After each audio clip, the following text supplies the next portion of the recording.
take a little side trip here into history because I think it's worth you knowing a little bit about the who and how some of the things we're going to work with were discovered.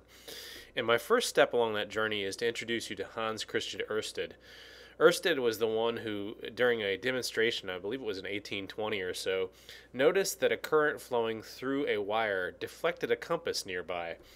We can show this today. I mean, it's fairly easy to set up. I have a wire there that runs straight down the middle of that white box, and there's a compass needle sitting next to it. And when I tap the switch here, you'll notice that the compass deflects to align with the magnetic field. And we understand now exactly why that is by the law of Biot-Savart and by Ampere's law.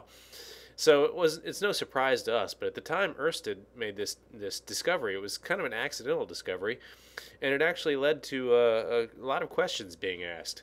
The first people to come along and work with this, Ampere worked up a mathematical formalism of how this all worked, and of course Biot and Savart were involved as well.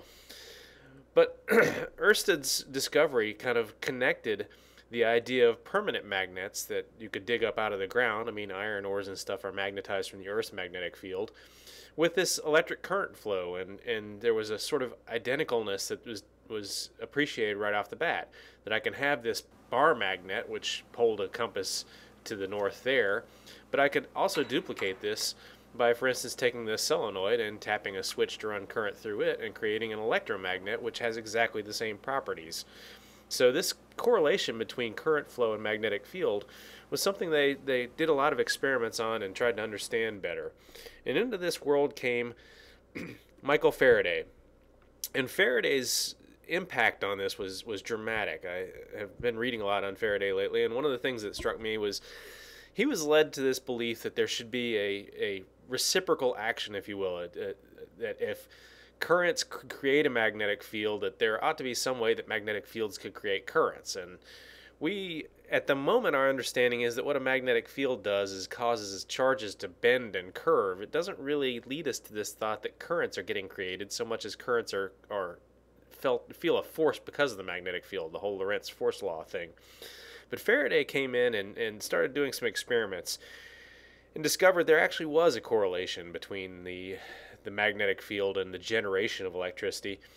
And I'll show you an example of that. Here what I've got is three little sets of coils there. They're hooked up to a galvanometer. What the galvanometer is it measures very small amounts of current, either in the forward or backward direction. The needle can go both ways. So what happens here is if I come along and put a bar magnet into it, just like Faraday did, he said the galvanometer needle being stationary, the magnet was suddenly thrust in. And what you see then is when it's thrust in, immediately the needle deflects to the side, but then it stops. But then when I withdraw the magnet again, it deflects in the opposite direction. So seeing that again, deflects one way and then deflects back the other. So the stationary state here is for no deflection whatsoever. It's only while the magnet is moving. And this was Faraday's great discovery. It was the motion of the magnet that caused this current to flow through these coils. And he repeated this in multiple ways and studied it very carefully. Now what this led to was a connection between electricity and magnetism that was not known before. First off, we already know that a magnetic field will create a force on a current carrying wire, but now Faraday comes along and says I can create a current in a wire, I can induce a current by changing the magnetic field in its neighborhood. And we're going to go into the mathematics of this in more detail in the next lesson or two.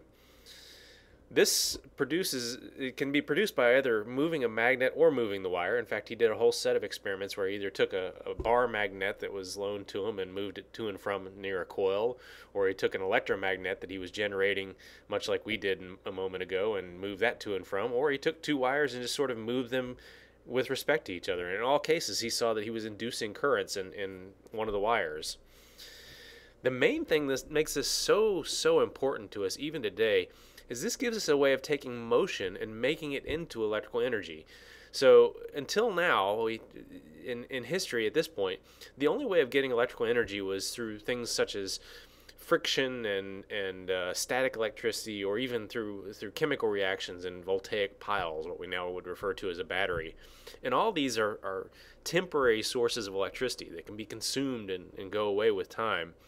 What Faraday gives us is a way of making electricity, making electrical currents by tapping into the kinetic energy of things moving all around us, the wind moving, water moving, steam boiling out of a generator, whatever it might be. We can grab the motion of the world around us and convert that into electrical energy by the motion of magnetic fields in the presence of wires. And this is terribly vital because it gives us a way of producing electrical energy from a whole variety of sources that we didn't have before Faraday came along. And I would argue that it's this discovery that kind of changed the world as we know it in ways maybe more than any discovery you could think of.